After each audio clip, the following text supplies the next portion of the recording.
오늘 말씀 제목 같이 한번 읽어볼까요? 듣고 귀를 기울이라. 이 제목으로 함께 말씀을 나누겠습니다. 예레미야를 보면 이제 하나님께서 아주 다양한 표현으로 또 때로는 어떤 상징과 비유적인 행동으로 이제 하나님의 뜻을 드러내시죠. 어떤 심판에 대한 말씀 또 어떤 행위를 통해서 또 그 심판을 상징하고 하나님의 뜻을 알리시는 이제 그런 내용들이 종종 나타납니다. 오늘 본문에서도 그런 장면이 있죠. 하나님께서 예레미야한테 뱃띠를 하나 사라 그러세요. 그리고 허리에 두르고 물에 적시지는 말라라고 이렇게 하시죠. 뭐 이제 허리띠를 말씀하는 건데, 자 그런데 그렇게 이제 띠를 사서 둘렀더니 하나님 뭐라고 하시냐면 유브라데 강으로 가서 그것을 바위 틈에 감춰 두고 오라고 하시는 겁니다.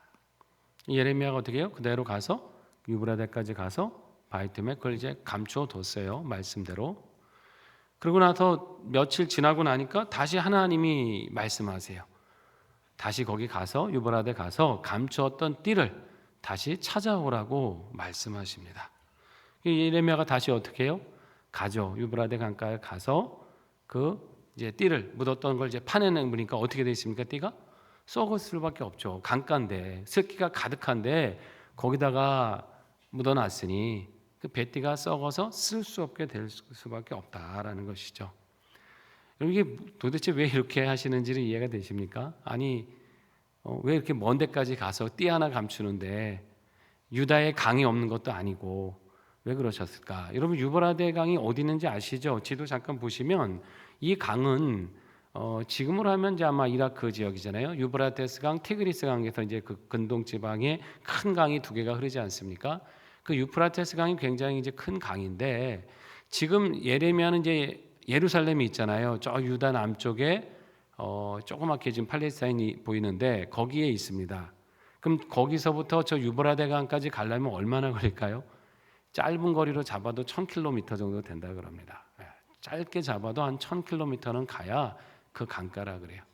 그러니까 띠 한번 감추기 위해서 저기 가서 감추고 왔다가 또 며칠 뒤에 또 가야 됐잖아요. 띠 가서 찾아오라고 하시니까 또 저 먼 거리를 가서 왕복을 한 번에 왕복하면 2000km, 두 번 하면 뭐 4000km는 왕복했겠죠. 지금처럼 차를 타고 가는 것도 아니고 얼마나 그 당시 험한 먼 길을 저렇게 왕복하라고 하십니까?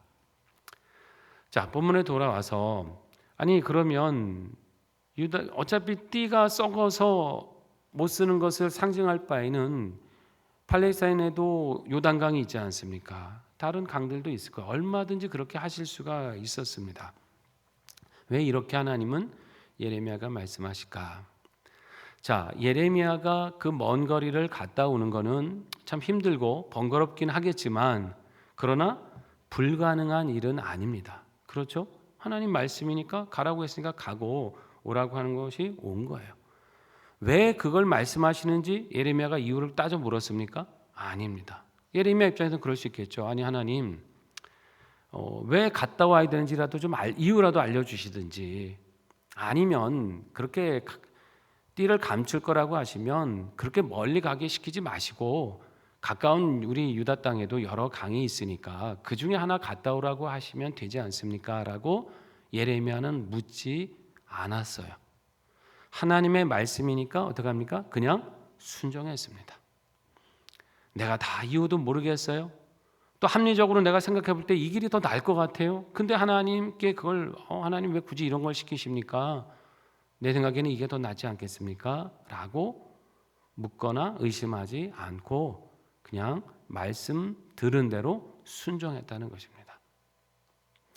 자, 근데 유다 백성들은 어떻게 했습니까?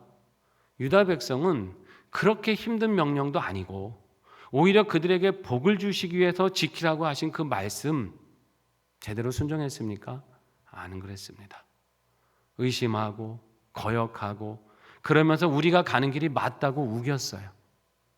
꼭 하나님 그 길로 가야 복이 있는 겁니까? 우리가 지금 선택한 이 길도 우리 삶에 이게 복이 되는 거 아닙니까? 왜 굳이 하나님이 지시하시는 대로만 살라고 하십니까? 세상 그렇지 않습니다. 이 세상 보면 그렇게 하나님 방법대로 살지 않아도 잘 사는 사람 많고요. 성공하는 사람 많습니다. 우리도 저 길 가봐야 되는 거 아닙니까? 하나님 말씀에 순종하기보다 의문을 제기하고 자기 스스로 옳다라고 생각하는 길을 스스로 찾아내서 그 길로 갔다는 것입니다. 예레미야의 순종과 유다의 불순종을 비교해 볼 때 이게 굉장히 큰 차이가 있었다는 것이죠. 결국 유다는 그 띠가 썩은 것처럼 그 행위가 결국 하나님 앞에 썩어서 쓸 수 없는 상태가 되었다. 이걸 지금 상징적으로 보여주시는 거예요. 불순종이 습관이 되고 하나님 말씀을 거역하는 것이 일상이 된 그들의 삶은 결국 점점점 하나님과 멀어지면서 나중에는 하나님이 보시기에 도무지 쓸래야 쓸 수 없는 그런 영적 상태가 되고 말았다는 걸 보여주시는 거예요. 하나님께서는 이제 이걸 상징으로 보여주시고 또 이런 말씀을 하세요. 여러분, 이 허리띠라는 게 허리에 이 두른다는 건 이제 중심이잖아요. 사람의 어떤 중심의 부분이 허리고 모든 힘의 근원이기도 하고, 그러니까 하나님은 이스라엘과 유다를 하나님의 허리띠처럼 삼아 주셨다라는 것이죠. 그건 뭐예요? 하나님의 보시기에 귀한 존재로, 영광스러운 존재로 그들을 삼기를 원하셨습니다. 그러니까 그들이 하나님의 영광이 되기를 바라셨어요. 그들이 하나님께 순종하고 하나님을 따르면 만 열방 앞에서 야, 저 하나님을 경외하는 민족을 봐라. 얼마나 복되냐, 얼마나 하나님께서 귀하게 여기시냐, 이러면서 하나님의 이름이 그들의 순종을 통해서 높아지기를 원하셨어요.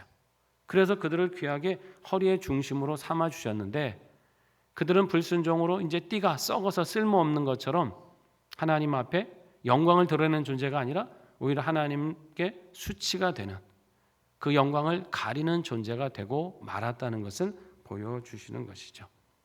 그것을 하나님께서 지적하시는 것입니다. 여러분, 우리는 하나님께서 예수 그리스도를 통해서 이 세상에서 가장 존귀한 자로 부르신 줄 믿습니다. 왜 그러셨겠어요? 하나님의 영광이 달하고 하나님의 선택하심에 응답하고 그에 합당하게 살아서 하나님의 이름을 높여드리는 자녀가 되라고 부르신 줄 믿습니다. 이것이 우리를 부르신 하나님의 귀한 목적이시다라는 것입니다. 특별한 사랑을 받은 만큼, 귀한 은혜를 받을 만큼 우리는 하나님께 영광이 되는 삶, 순종하면서 하나님을 높여드리는 삶을 살아가야 되는 것입니다. 하나님은 이 비유를 하신 다음에 또 하나의 비유를 드십니다. 이제 어떤 얘기 하시냐면 포도주가 가득 찬 가죽 부대에 대한 비유의 말씀인데, 자, 이 가죽 부대를 놓고 이것이 포도주가 다 차게 될 것이라고 가서 예언하라는 말씀을 하세요. 그럼 백성들이 이렇게 말한다는 거죠. 아니, 그럼 가죽 부대가 포도주 담으라고 있는 거지, 그 뭐 다른 데 쓰려고 있는 거냐? 당연히 가죽 부대 포도주 채우는 거지, 우리가 그걸 모를 리가 있냐? 이것도 지금 예언이라고 우리한테 하는 거냐? 이렇게 이제 예레미야한테 따져 물을 거라는 것입니다. 당연한 얘기하고 있다는 것이죠. 뭘 당연한 얘기를 우리한테 그렇게 하고 있냐? 자, 그런데 하나님 뭐라고 하시냐면, 그런데 이 포도주에 취해서, 즉 모든 주민이 여기에 취하게 되고 서로 충돌하게 될 것이고 상하게 될 거고, 심지어 부자지간이라도 이렇게 서로 깨어지고 상하는 관계가 될 것이다. 이런 서로 해치는 일들이 일어나게 된다는 거예요. 기본적인 인간의 인륜도 다 무너지게 될 것이고 최소한의 윤리도 지키지 않는 그런 인간관계가 되고 말 것이다. 이거를 말씀하는 것입니다. 왜 그렇습니까? 이들이 하나님의 말씀은 뭐 다 아는 거야 하고 당연하게 여기고 흘려버리고 자기들의 탐욕과 욕심에 취해서 살아간 것이죠. 마치 포도주에 취하듯 그런 탐욕에 취하고 우상숭배에 취해서 자기 욕심에 쾌락에 취해서 이제는 서로의 관계도, 하나님과 관계만 깨지는 것이 아니라 인간관계의 관계도 다 깨어지고 서로 상처 주고 상하게 하는 그런 관계가 되고 만다라고 하시는 거예요. 자, 이 백성들을 보면 이제 그런 태도가 있었어요. 하나님 말씀을 딱 이제 예레미야가 전하면 그 뭐 당연한 얘기 하고 있냐? 그 말씀 모르는 사람이 누가 있냐? 이런 얘기를 응답을 했다는 거예요. 여러분, 우리도 어쩌면 그러지 않습니까? 하나님의 말씀, 뭐 설교를 뭐 일주일에도 몇 번씩 듣습니까? 새벽에도 듣고 수요일에도 듣고 뭐 금요 집회에도 듣고, 뭐 요즘은 또 이렇게 뭐 텔레비전이나 유튜브만 들어도 뭐 훌륭한 목사님들 설교가 많이 나오잖아요. 이제 많은 설교를 듣는 건 참 귀한 은혜인데, 근데 많이 듣다 보면 어느 순간 그런 생각이 들 때 있죠. 아, 이건 뭐 다 아는 얘기구나. 내가 많이 들어서 알지. 저 정도 얘기쯤이야 나도 이미 알고 있지. 우리가 이제 이렇게 생각이 들 때가 있다라는 것입니다. 여러분, 중요한 건 뭐냐면 내가 다 아는 얘기다가 중요한 게 아니에요. 내가 그 말씀에 순종하고 있느냐, 이게 중요한 줄 믿습니다. 알면 뭐합니까? 많이 들으면 뭐예요? 오히려 너무 많이 들어고 내가 알고 있다는 것 때문에 내가 알고 있는 것이 마치 내가 순종하는 것처럼 착각해서는 안 된다는 거예요. 그러면 아는 것과 순종은 다릅니다. 순종은 뭐예요? 실천하고 삶에서 행하고 씨름하고 고민하고 손해보고 힘들어도 그대로 나아가는 게 순종인 줄 믿습니다. 많이 아는 게 중요한 게 아니에요. 순종하지 않으면 무슨 소용입니까? 오히려 많이 안다는 게 나의 자랑이 되고 지식이 돼서 난 판단하기는 쉽겠죠. 아, 저렇게 신앙생활하면 안 되는데. 집사님 그렇게 믿으면 안 되는 거야. 오히려 난 판단하고 지적은 잘할 수 있겠죠. 하지만 그게 중요한 게 아니에요. 여러분, 말씀을 아는 것에 더 만족하지 마시고요. 그 말씀 지키고자 힘쓰시기 바랍니다. 애씀이 있어야 돼요. 우리의 헌신이 있어야 되고 결단이 있어야 되고 내가 손해볼 각오를 하고 말씀대로 가야 합니다. 그래야 그 말씀이 나를 변화시키는 능력이 될 줄로 믿습니다. 오히려 이스라엘 백성들은 많이 안다는 것이 올무가 되었어요. 그거 모르는 말씀 아니에요. 그거 모르는 사람 누가 있냐. 우리 다 알고 있다. 근데 순종하지 않아요. 아는 걸 순종하는 것으로 착각하면서 오히려 하나님 말씀 전하는 예레미야를 힐난하고 오히려 그를 대적하는 그런 길로 나갔다. 결국 하나님을 대적하는 사람들이 되고 말았다는 것입니다. 하나님은 이 유다의 교만에 대한 경고와 심판의 말씀을 계속하고 계신데요. 15절 이하에 보면 이런 말씀을 하십니다. 예레미야 13장 15절 같이 한번 읽어보겠습니다. 너희는 들을지어다 귀를 기울일지어다 교만하지 말지어다 여호와께서 말씀하셨느니라. 아멘. 어떻게 해요?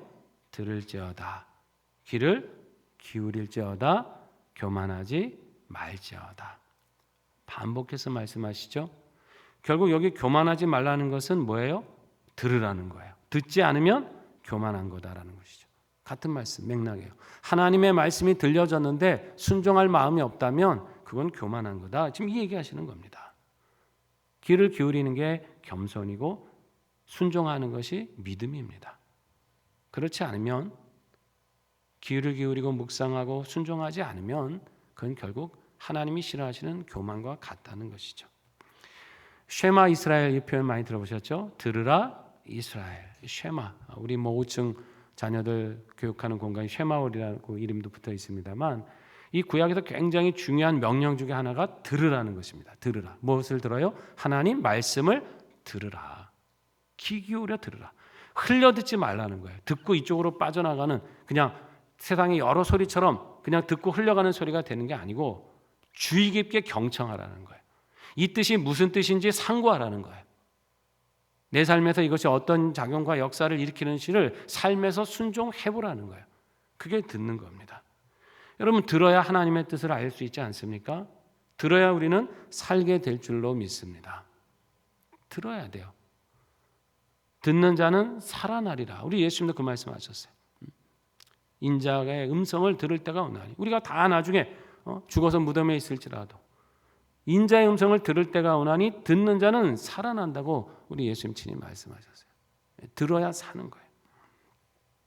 여러분, 뭐 사람이 알면 얼마나 알겠어요? 자기 인생 얼마나 알고 자기가 갈 수 있습니까? 우리가 흘러가는 역사 자신이 얼마나 안다고 그걸 가지고 자신하겠어요? 하나님의 말씀을 들어야 됩니다. 그걸로 내 삶을 비춰야 돼요. 하나님의 말씀이 우리의 세상을 보는 창문이 되어야 되는 거예요. 듣고 그것을 내 말씀으로 진단하고 우리 가정의 갈 길을 진단하고 우리 교회가 갈 길을 진단하고 나아가서 우리 나라와 이 역사와 이 사회가 가야 될 길을 말씀으로 그 창으로 진단하고 봐야 될 줄로 믿습니다. 내 경험 앞세우지 마세요. 얼마나 안다고 얄팍한 지식 가지고 내 경험 인연 가지고 그러시면 안 되는 거죠. 하나님의 말씀으로 모든 것을 바라볼 수 있어야 되는 거예요. 말씀해 보면 이렇게 듣지 않으면 뭐라고 하세요? 어둠이 찾아온다라고 말씀을. 성경에서 분명히 지금 그 말씀하시는 거죠. 이런 캄캄한데 요즘이야 뭐 다 하나고 할 때 옛날에 그런데 이제 뭐 이게 저도 어릴 때 뭐 수련회 가거나 하면 이렇게 뭐 야외로 가고 산에 가면 이렇게 캄캄하지 않습니까? 밤에. 그럼 어떻게 됩니까? 아무리 눈이 밝아도요. 빛이 없으면 랜턴이나 이런 거라도 있어야지 이거 없으면 가다가 돌불에 걸려 넘어지고 엉뚱한 길 가는 거 아닙니까? 하나님의 말씀은 우리 발의 등이고 우리 길의 빛이세요. 그 말씀의 빛을 따라가야 실족하지 않게 될 줄로 믿습니다. 그 말씀이 없으면 그 말씀으로 우리 인생을 안 비추면 어둠을 헤매는 것과 똑같은 거예요. 가다 돌불에 넘어지고 전봇대에 부딪히고 어떤 일이 일어날 수 알지 못하는 것입니다. 자, 듣지 않은 이스라엘 보면서 예레미야도 마음이 너무나 답답한 것 같습니다. 어떤 표현을 쓰냐면 내 심령이 울게 될 것이고 백성이 사로잡힌 일 때문에 통곡하게 될 거다. 그러니까 제발 좀 들어라. 이 얘기인 거죠. 선지자의 입장은 자기 고향 사람들도 있고 자기 동족들이 이렇게 하나님의 말씀을 안 듣다가는 사망의 엄침한 골짜기를 헤매게 다닐 게 너무나 분명하기 때문에 내가 정말 눈물로 통곡하는 심정으로 말하는데 들어야 된다. 하나님께 돌아와야 된다 하면서 이 메시지를 전하고 있습니다. 자, 18절 19절에 보면 하나님 또 이런 말씀하시죠. 왕과 왕후에게 전하기를 스스로 어떻게 해요? 낮춰 앉으라 이런 말씀하시죠. 당시 왕과 왕후는 가장 높은 보좌에 있는 사람들, 가장 권세 있는 사람들 말하는 거 아닙니까?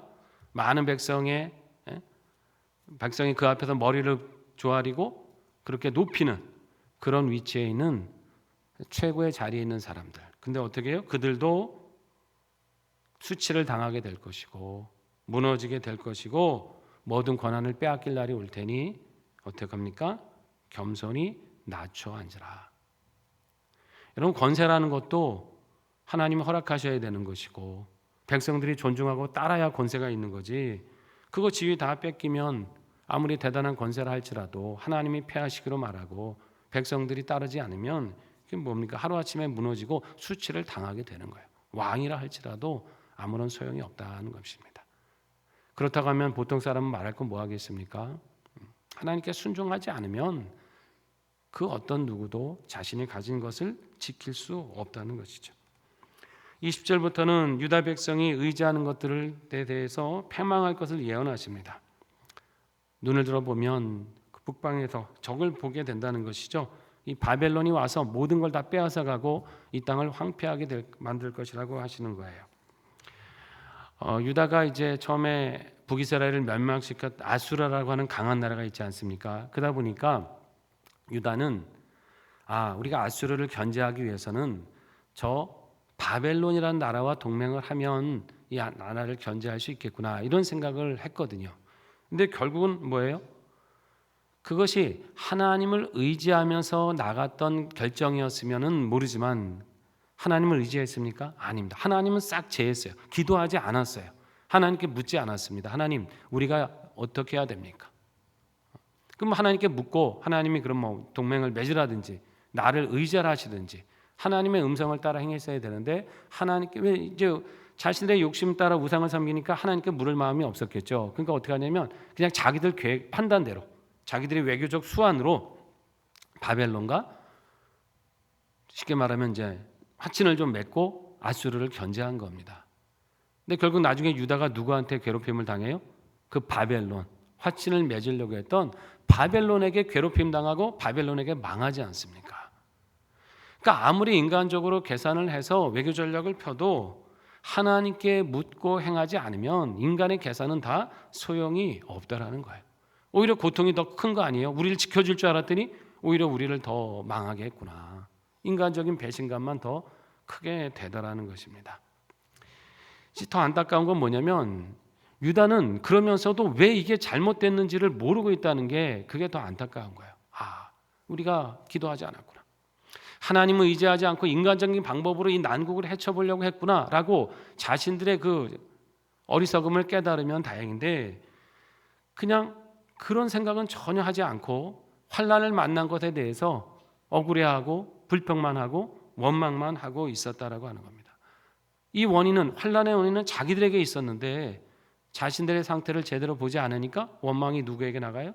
이제 다른 민족에게 원망하고 하나님을 원망하고 신세 한탄하고 이렇게 되더라는 것입니다. 문제를 해결할 본질에 전혀 다가가지 못하고 있었어요. 자, 누가 변해야 됩니까? 유다가 변해야 돼요. 내가 변해야지 문제가 해결이 되는 거예요. 내 죄를 살피기 시작해야 하나님이 역사하시는 겁니다. 자, 그럼 유다를 향해서 말씀하시죠. 너희가 변해야 된다. 23절에 보면 표현을 재밌게 하세요. 하나님이 구스인이 어떻게 피부를 변하게 하고 표범이 어떻게 그의 반점을 바꾸겠느냐, 이런 표현을 쓰시죠.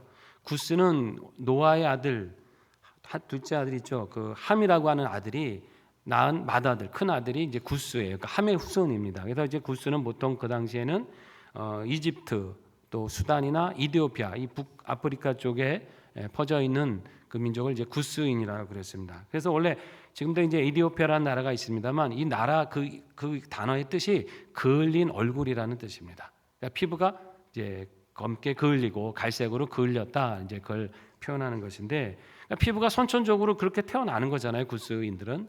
또 여러분 또 표범 아시겠습니다. 표범 몸에 뭐가 있어요? 반점이 많이 있잖아요. 그냥 태어나면서부터 갖고 있는 거예요. 그건 선천적으로. 그런데 뭐라고 하시냐면 하나님이 그렇게 선천적인 것도 변할 수 있을지인데 너희도, 악에 익숙한 너희도 좀 선을 행할 수 있지 않느냐라는 이런 표현을 쓰십니다. 사실 구스인이 피부를 바꾼다든지 표범이 반점을 없애는 건 쉬운 일이 아닙니다. 그렇지 않습니까? 이건 선천적으로 타고난 거라 어쩔 수 없어요. 근데 유다는 선천적으로 타고나서 죄를 짓는 겁니까? 아니에요. 이건 후천적으로 하나님을 거역한 거예요. 원래는 하나님이 선택한 백성이고 하나님께 순종하기 위해서 살아간 백성인데 후천적으로 계속 악을 행하다 보니까 악에 익숙해졌어요. 그래서 마치 이제 이 악이 원래 구스인의 피부나 표범의 반점처럼 원래 이들에게 있었던 것처럼 이미 찌들어지고 굳어져 버렸다. 완전히 그들에게 그냥 흡착되듯이 그 죄가 그들의 삶에 깊이 침투해 버렸다, 이런 표현이신 거죠. 도무지 바뀔 기미가 없구나. 그래도 너희가 변해야 된다. 악에 익숙해 있지만 이제는 그 삶을 바꿔야 된다. 이 말씀을 하고 계신 겁니다. 그러니까 그들은 하나님보다 세상을 더 사랑했고요. 자기 육신의 그 탐욕을 위해서 하나님을 저버렸습니다. 하나님 의지하지 않았고 세상 인맥 의지하고 권세 의지하고 자기들이 찾아갈 세상의 성공적 수단만 찾고 의지했어요. 자신들의 안전을 하나님께 구하지 않고 다른 외적인 데서 찾기 시작했습니다. 이거 변해야 된다는 거예요. 이제 너희의 삶이 바뀌어야 된다. 세상 쫓아가던 바라보던 삶을 하나님께로 향해야 된다. 눈을 들어서 하나님의 뜻을 구하는 자가 되어야 된다. 너희가 얼마나 오랜 후에 정결하게 되려고 그러냐. 제발 좀 이제는 충분하다. 그 죄가 이제는 돌이켜야 된다. 이제는 변해야 된다라고 말씀하는 겁니다. 하나님 여기 구스 표범의 예를 드셨지만 여러분 원래 우리 사람 안에는 자체는 선한 것이 없는 줄 믿습니다. 우리가 인간이 하나님 보시기에 의롭다 할 만큼 선을 행하며 살아가나요? 예수를 믿어도 우리가 그렇지 못하는 것이죠. 그래서 계속해서 우리는 하나님의 은혜를 의지해야 될 줄로 믿습니다. 하나님 내 힘으로는 참 이게 안 됩니다. 하나님 사랑하고 따르고 싶지만 내 안에 이 죄들이 마치 선천적인 것처럼 표범의 반전처럼 깊이 박혀서 잘 바뀌지 못합니다. 이걸 연약한 우리 자신을 하나님 앞에 인정하고 고백하고 나가야 되는 거예요. 그래야 하나님의 그 은혜를 사모해야 우리가 완고한 우리가 변하게 될 줄로 믿습니다. 그러면 어떻게 돼요? 말씀 계속 듣고 행해야 합니다. 이 말씀이 무슨 뜻인지를 그대로 내 마음에 가감없이 받아들이고 순종해야 되는 것이에요. 말씀이 떨어졌을 때 내 본성과 어긋나고 부딪혀갈 때 내 본성을 따라갈 것이 아니라 내 안의 음성을 따라갈 것이 아니라 하나님이 주시는 이 말씀의 음성을 따라 살아야 될 줄로 믿습니다. 그렇게 듣고 은혜를 구하고 내가 변하기를 애쓰고 하나님께 맡길 때 우리는 이 죄된 본성이 아니라 하나님이 기뻐하시는 삶을 따라가게 될 줄로 믿습니다. 늘 듣고 경청하시고 순종하기에 힘쓰셔서 우리 하나님 기뻐하시는 삶을 하루하루 살아가시는 우리 모두가 되시기를 주의 이름으로 축원합니다.